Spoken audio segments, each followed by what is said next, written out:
Dr. Emily Anderson stood motionless before the Pentagon's holographic display, her coffee growing cold in her forgotten mug.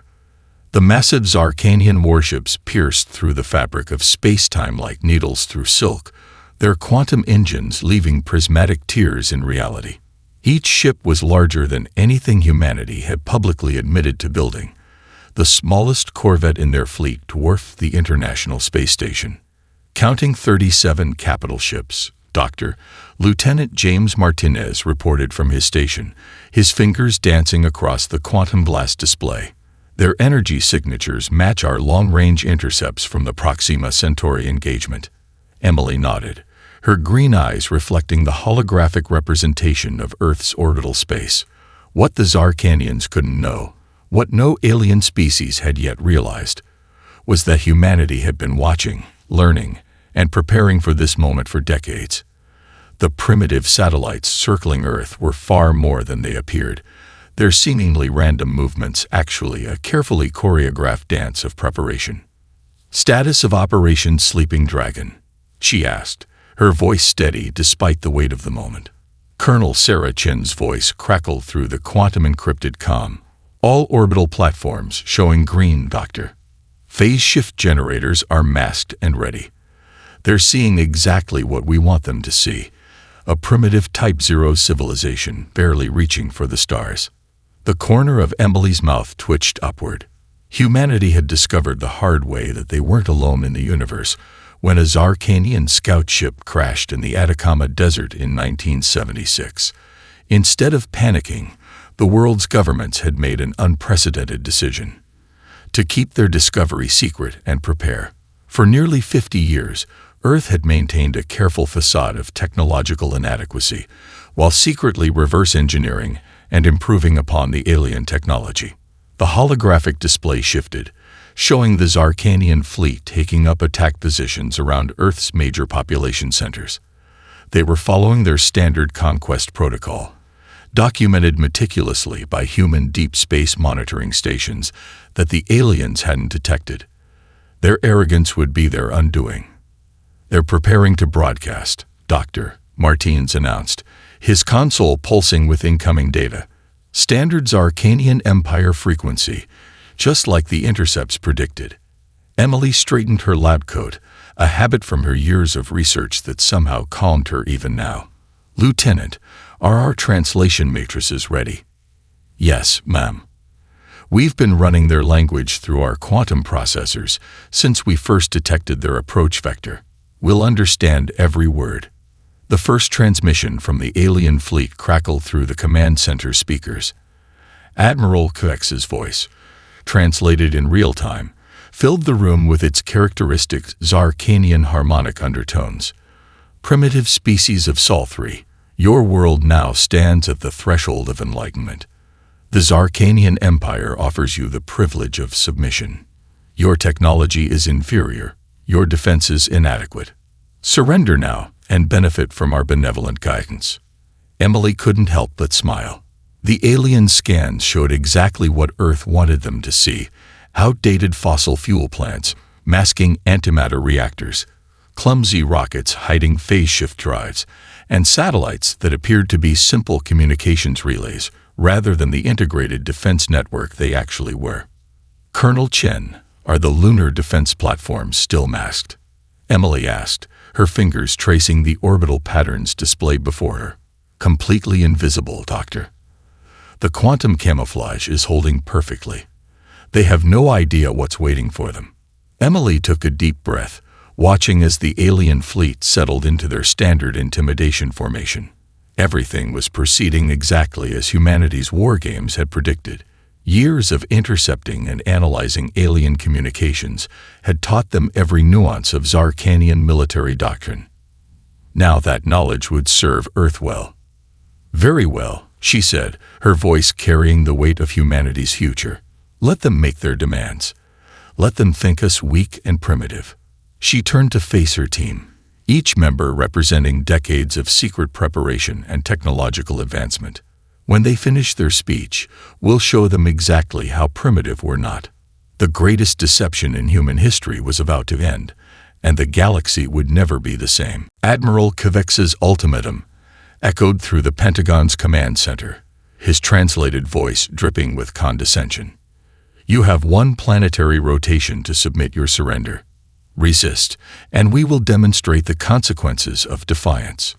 Dr. Emily Anderson allowed herself a small smile as she adjusted the collar of her formal uniform, a garment she'd worn only twice before. Colonel Chen, is the Nepal platform calibrated?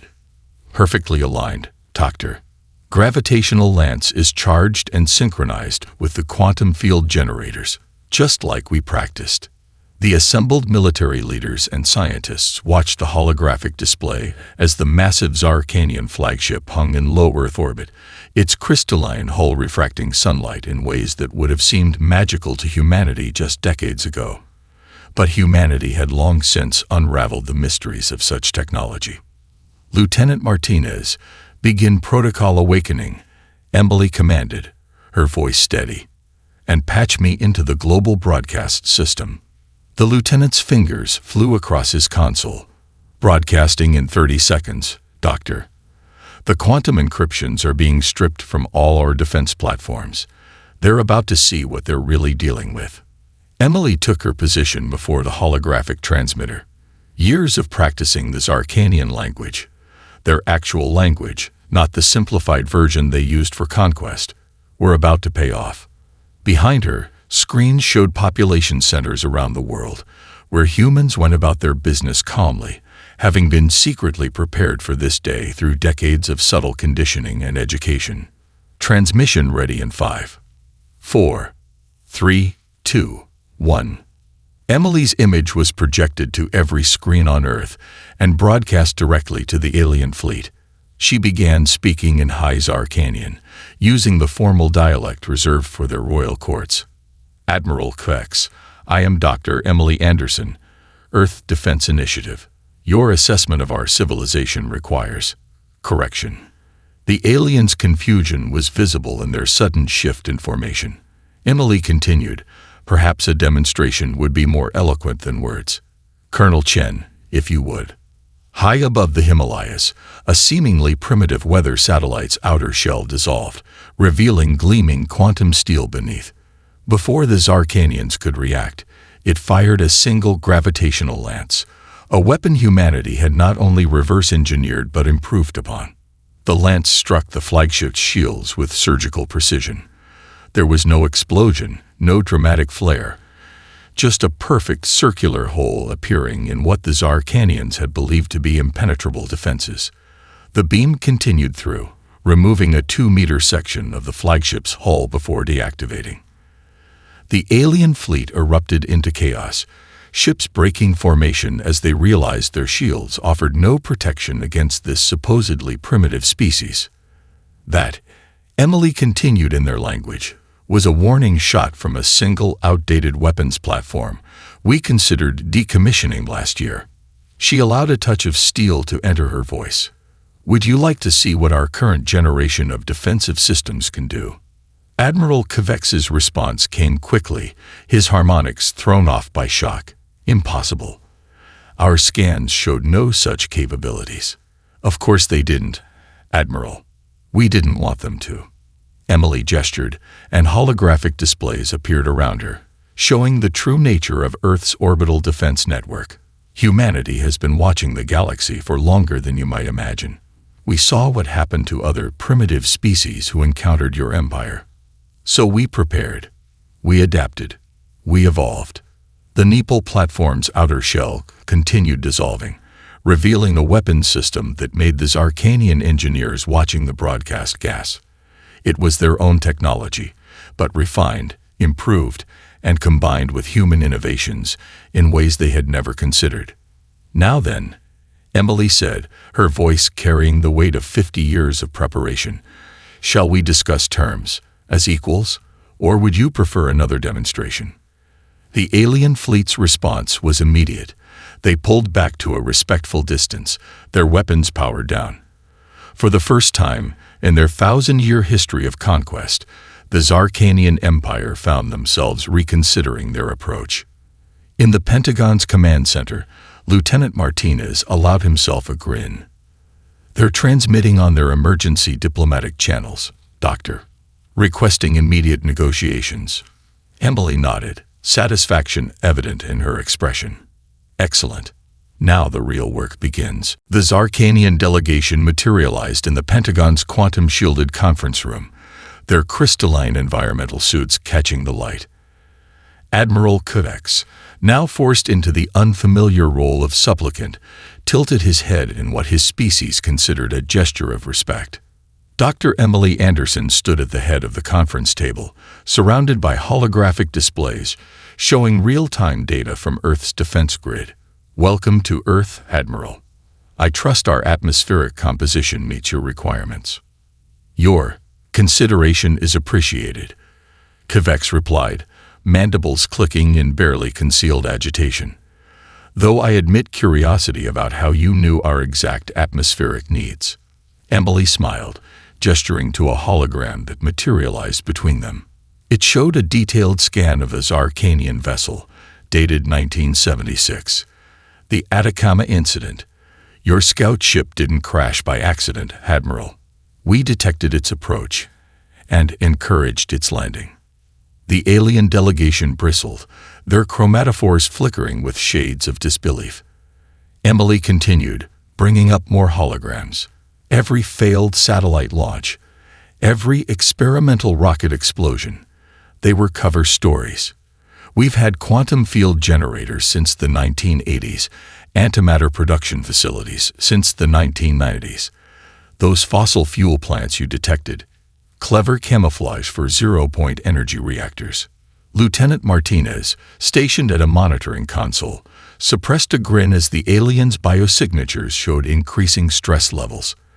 The revelation that their supposedly perfect stealth technology had been compromised decades ago was clearly disturbing. But the internal conflicts, the wasteful competition between nations, one of the Zarkanian scientists asked. Emily touched another control, and the room transformed around them. They stood seemingly in space, watching a recreation of what the aliens thought had been a failed missile test over the Pacific. The failed missile suddenly shifted, revealing itself as an advanced phase shift drive test. "Every apparent conflict served a purpose," Emily explained. "The Cold War? A cover for developing quantum computing. The space race?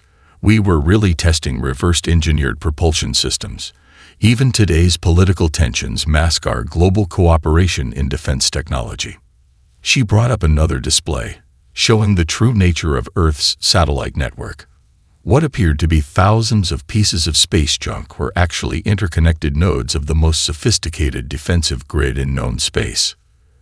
"Your own overconfidence was our greatest ally," Emily continued. "You saw what you expected to see.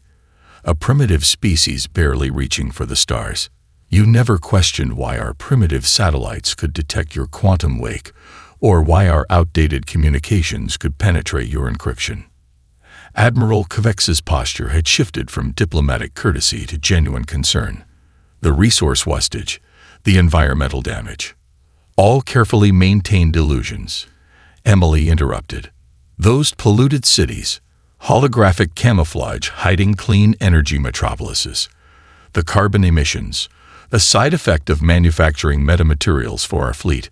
We knew you were watching, so we gave you a show." She brought up one final hologram, a real-time display of Earth's true technological status.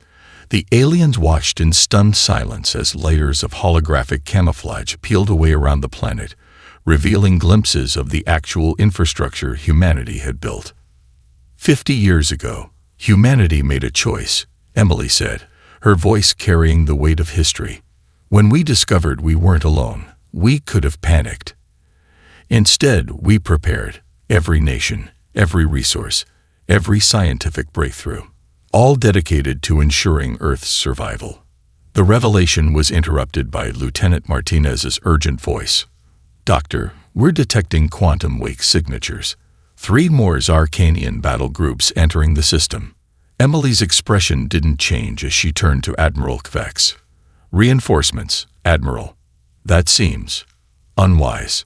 She touched another control, and new holograms appeared, showing massive human fleet formations emerging from dimensional pockets around Jupiter and Mars. "Perhaps," she suggested, her voice pleasant but edged with steel, "it's time to discuss why the Zarkanian Empire might benefit more from Earth as an ally than an enemy. After all, if this is what we developed just from studying one crashed scout ship, imagine what we could achieve together." The Admiral's chromatophores shifted to a deep blue of acceptance. The galaxy's balance of power had just shifted irreversibly, and the Zarkanian Empire knew it. Admiral Kvex and his delegation stood transfixed before the Pentagon's quantum display as humanity's true military might emerge from hiding. The arrivals of additional Zarkanian battle groups had triggered what Dr. Emily Anderson called protocol revelation. "You see, Admiral," Emily said, her voice carrying a hint of pride, "we didn't just reverse engineer your technology. We reimagined it." The space around Jupiter rippled like disturbed water. Massive quantum tunnels tore open, their edges crackling with controlled dimensional energy. From these artificial wormholes emerged the first wave of Earth's true fleet, sleek battleships that made the Zarkanian vessels look primitive by comparison. "By the First Empire," whispered one of the alien scientists, his chromatophores pulsing with shock. "Those are 10th dimensional phase drives. We theorized they were possible, but you never made them work," Emily finished. "We found the solution in an unexpected place: human music theory. The harmonics of Bach, combined with quantum mathematics, solved the stability problem your scientists struggled with for centuries." Lieutenant Martinez's console chimed. "Doctor, the Mars defense grid is decloaking now." The red planet seemed to shimmer as hundreds of platforms appeared from nowhere, their metamaterial hulls finally showing their true form. Each platform bristled with weapons that the Zarkanians recognized as vastly improved versions of their own designs. Emily brought up a new holographic display, showing the Earth's oceans. "And now, Admiral, let me show you why we maintained the illusion of ocean-based military forces for so long." The Pacific Ocean began to churn. Massive structures rose from the depths, not the primitive nuclear submarines the aliens had detected, but quantum carriers larger than anything in the Zarkanian fleet. Their hulls were alive with swirling patterns of light, marking the boundaries of probability fields that made them nearly invulnerable to conventional weapons. "Impossible," Kvex breathed. "Your civilization had barely mastered nuclear fission when we began observing you." "A carefully crafted illusion," Emily replied. "While you watched our space program struggle with chemical rockets, we were already testing temporal drives in the Mariana Trench. Those carriers you see aren't just warships. They're mobile manufacturing facilities, capable of producing drone fighters using quantum replication technology." As if on cue, swarms of autonomous craft began launching from the carriers, their formations shifting like schools of fish as they took up defensive positions around the planet. Their movements were too precise, too coordinated for traditional control systems. "Bioquantum computing," one of the Zarkanian engineers realized aloud. "You've merged organic neural networks with quantum processors." Emily nodded. "Derived from studying Earth's octopi, actually. Their distributed intelligence provided the model for our drone control systems. Nature, it turns out, had solved many of the problems your empire struggled with." The display shifted again, showing the moon. What the aliens had dismissed as simple mining operations were revealed as massive manufacturing complexes, their surfaces rippling as active camouflage systems deactivated. "Each of those facilities," Emily explained, "can produce more ships in a day than your empire can in a month. We had to develop new forms of automation and artificial intelligence just to manage the production lines. Your arrival simply accelerated our timeline for revelation." Admiral Kvex's posture had shifted from diplomatic caution to outright awe. "How many ships?" he asked quietly. "In this system alone. More than your empire has produced in the last century." Emily's voice softened slightly. "But we prefer not to demonstrate their combat capabilities. As I said before, we believe an alliance would be more productive." The Admiral's response was cut short by new alarms. The reinforcement fleet had taken up attack positions, their weapons powering up. Emily sighed. It seems some of your commanders need a clearer demonstration of humanity's capabilities. She turned to Lieutenant Martinez. Signal the Jupiter fleet. Defensive pattern Omega. Let's show them why challenging humanity was their greatest tactical error. The space around Earth began to warp as humanity's full arsenal awakened. The galaxy was about to learn why humanity had hidden its strength for so long, and why revealing it now meant everything had changed. The Zarkanian reinforcement fleet opened fire, their quantum-tipped missiles streaking across space toward Earth's defenses. Dr. Emily Anderson didn't flinch. Instead, she smiled. Lieutenant Martinez, signal all commands. Execute Symphony Protocol. She turned to Admiral Kuex. You wanted to see Earth's military might. Watch closely. Each nation developed its own unique approach to space warfare. The American fleet moved first. Their ships seemed to fragment, each vessel splitting into multiple quantum shadows. The Zarkanian targeting systems went haywire, unable to determine which images were real and which were probability ghosts. Quantum superposition drives, Emily explained. Each ship exists in multiple states simultaneously. You can't hit what you can't pin down to a single reality. The Russian response was more direct. Massive battleships, their hulls gleaming with an impossible black metal, simply absorbed the alien attacks. Each impact made them stronger, their metamaterials converting enemy fire into shield energy. Siberian dark matter forges, Emily noted, took us 20 years to perfect.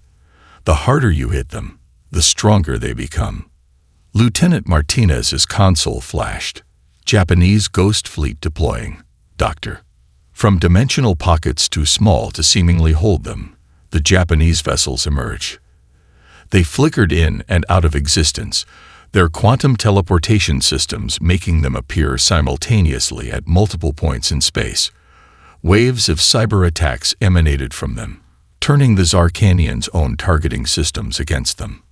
Binary quantum computing merged with ancient ninja philosophy, Emily explained to the stunned aliens. The art of invisibility taken to its technological extreme. The Indian fleet took a different approach entirely. Their ships formed geometric patterns in space, creating massive energy mandalas. Reality itself seemed to bend around them, gravitational waves rippling out to scatter enemy formations. Quantum geometry, Emily said. Your scientists theorized it was impossible to manipulate space-time this precisely. Ours found the solution in ancient Sanskrit mathematics. Brazil's contribution appeared as living ships, their bioengineered hulls pulsing with synthetic life. Damage from enemy fire healed instantly, while organic quantum computers adapted their strategies in real time. Amazing, isn't it? Emily gestured to the Brazilian ships. They combined Amazon rainforest DNA with quantum technology. Each ship is technically alive, evolving its tactics during battle. The British vessels demonstrated yet another approach, deploying temporal disruption fields that caught enemy missiles in time loops or aged them to dust in seconds. Time warfare, Emily explained. Turns out all those British science fiction writers were onto something. Admiral Kuex's chromatophores had shifted to a deep purple of astonishment. Each nation, developed independently.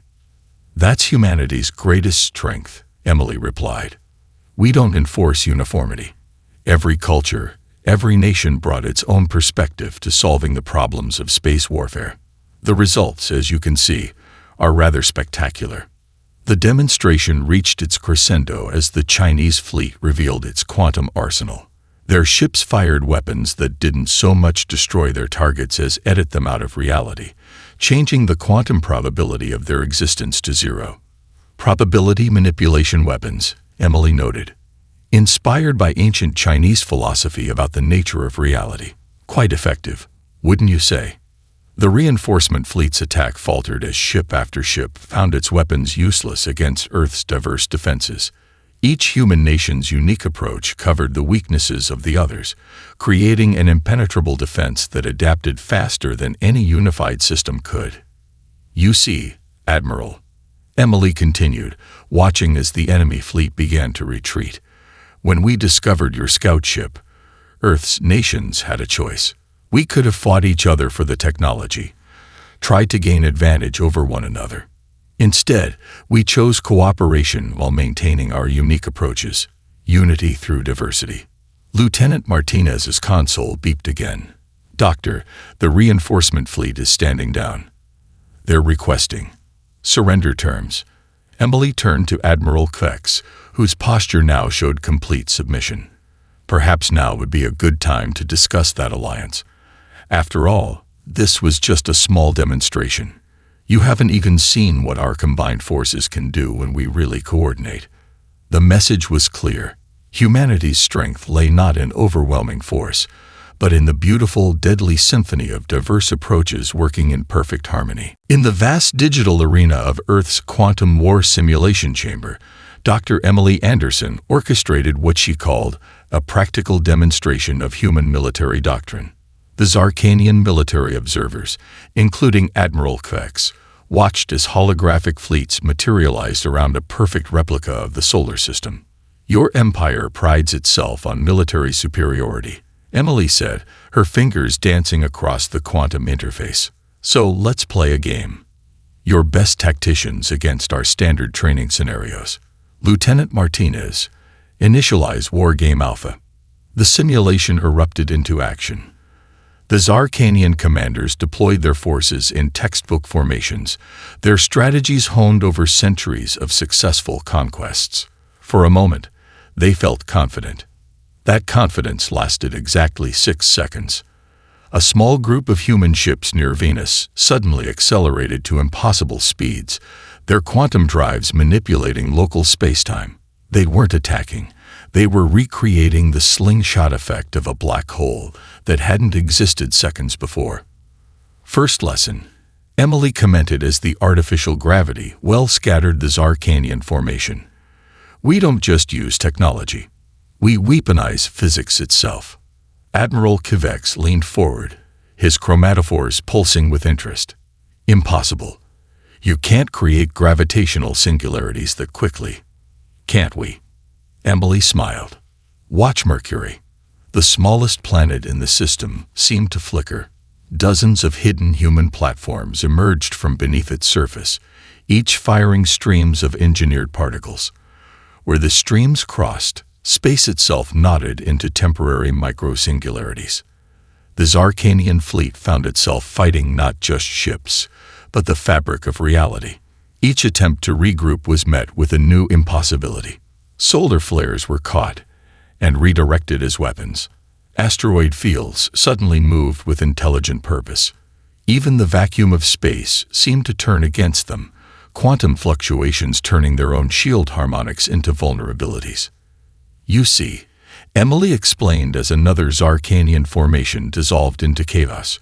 "Humanity learned early that we couldn't match your empire ship for ship, so we changed the rules. Lieutenant, show them Maneuver Tesla." The space around Jupiter lit up with artificial lightning, quantum filaments that connected human ships in a vast neural network. Each vessel became a node in a living battlefield consciousness, responding to threats faster than any central command could order.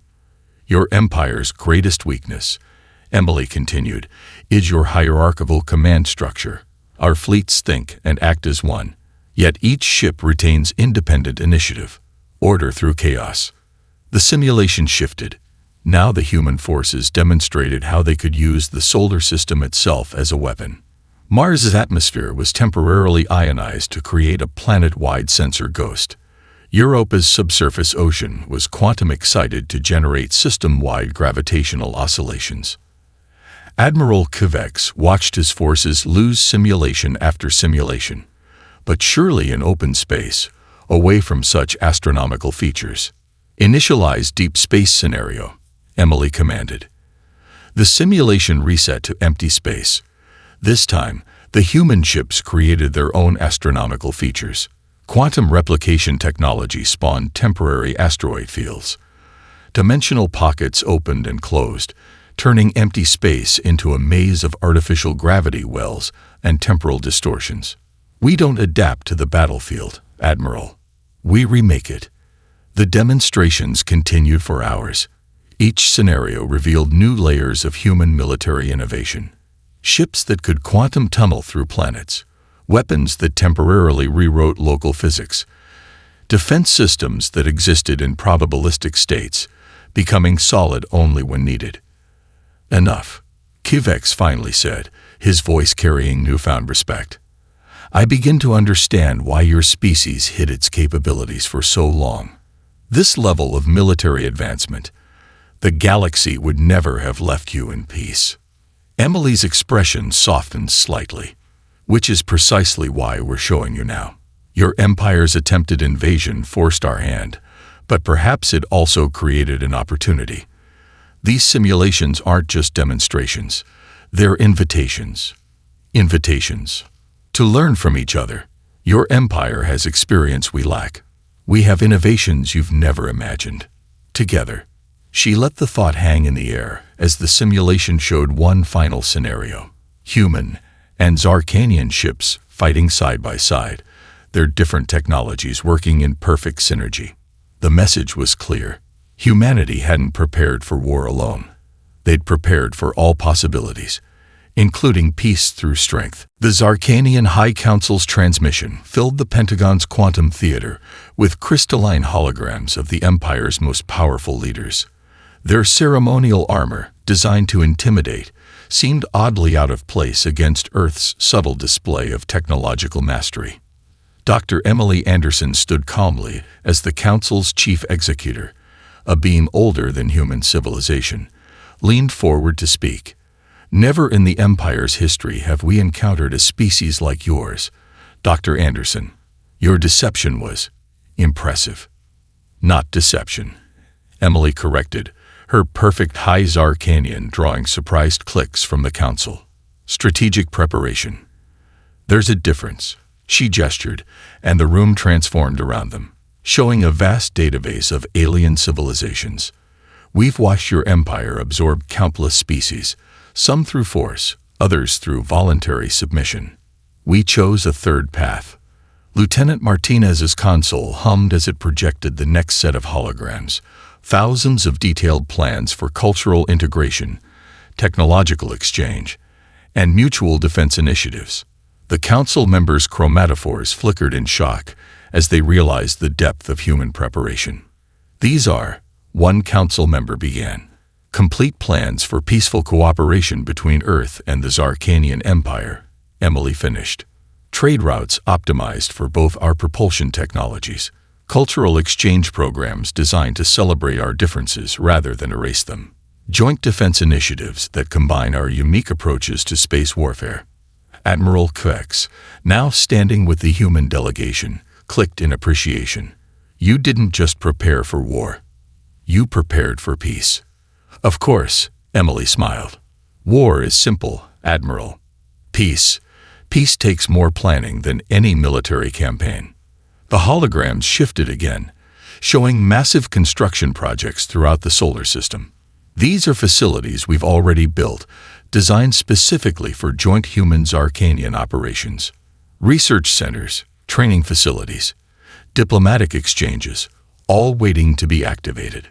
The chief executor's color patterns showed disbelief. You built these before knowing if we would agree to peace. We built them because we knew we could make you agree to peace, Emily corrected. Your empire exists in a quantum state of its own, teetering between stagnation and evolution. We simply collapsed the probability wave in favor of progress.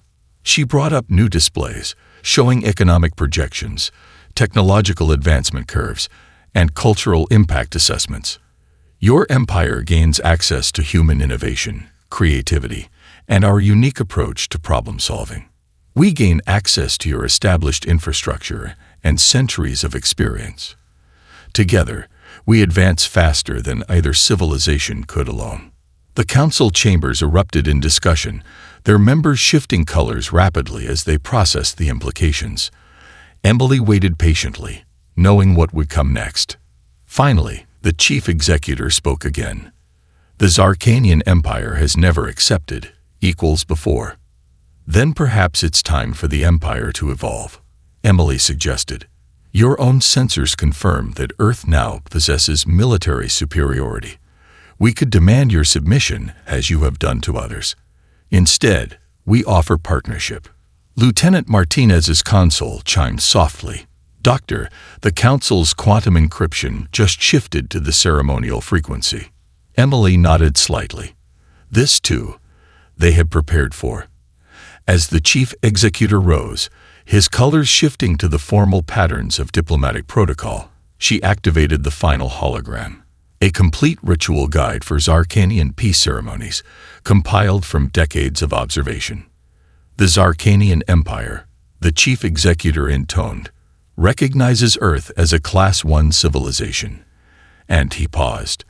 The next words unprecedented in their history, requests formal alliance as equals.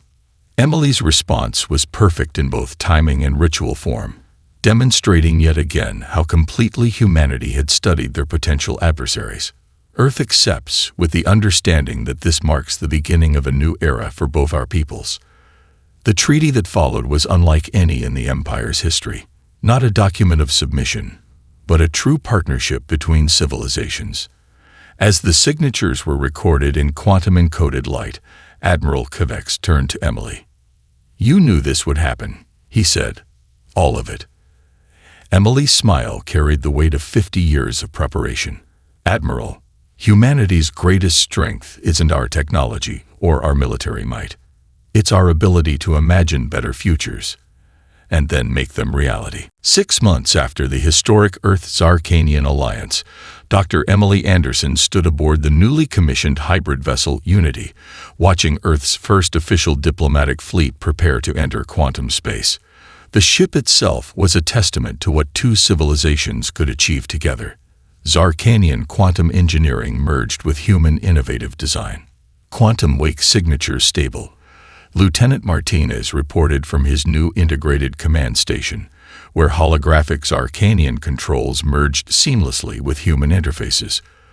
The Galactic Core representatives are already waiting at the Nexus. Admiral Kovacs, now Earth's primary liaison to the Empire, clicked in amusement. They're early. Your revelation has the elder races nervous, Dr. Anderson. Good, Emily replied, watching the fleet's final preparations through the quantum viewport. A little nervousness promotes diplomatic flexibility. The Unity's bridge exemplified the changes sweeping both civilizations. Human officers worked alongside Zarkanian crew members, each contributing their unique perspectives to ship operations. The vessel's quantum AI, a hybrid of Earth's creative programming and Zarkanian traditional logic, coordinated their efforts with unprecedented efficiency. Message from Shanghai Research Base, Martins announced. The first batch of hybrid quantum drives is ready for mass production. Beijing reports their probability manipulation matrices have been successfully integrated with Zarkanian shield technology. Emily nodded, remembering how quickly the collaboration had progressed. Earth's hidden technological advances, combined with the Empire's refined engineering, had produced breakthrough after breakthrough.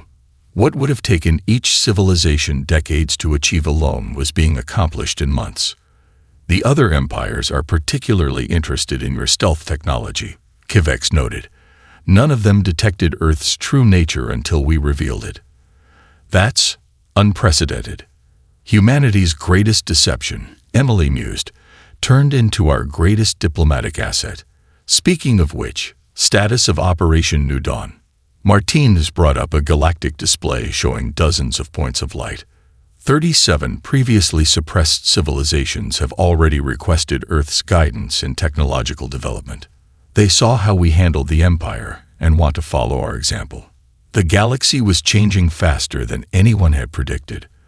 The revelation of Earth's hidden strength had shattered the old paradigm of imperial conquest. Young civilizations were learning they didn't have to choose between submission and destruction. Earth had shown there was another way.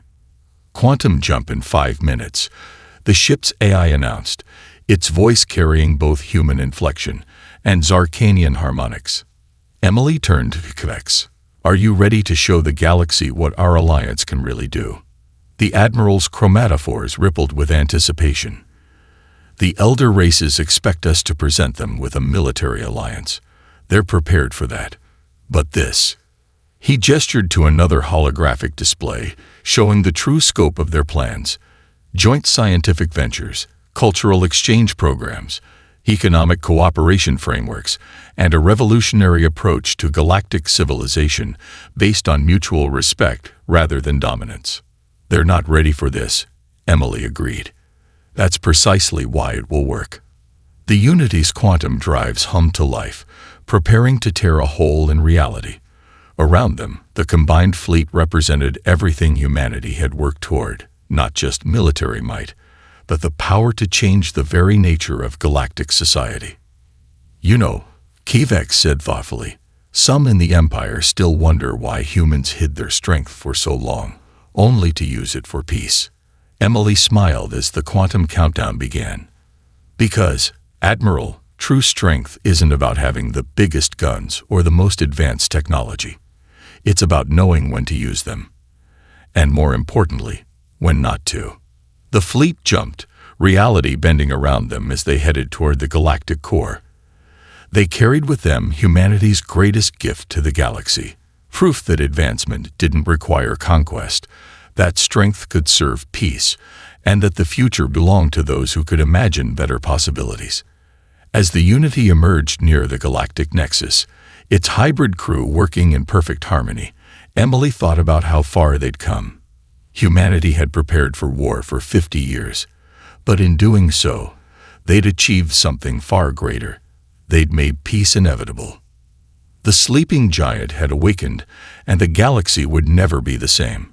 But perhaps, Emily reflected as they approached the waiting elder races that had been humanity's plan all along.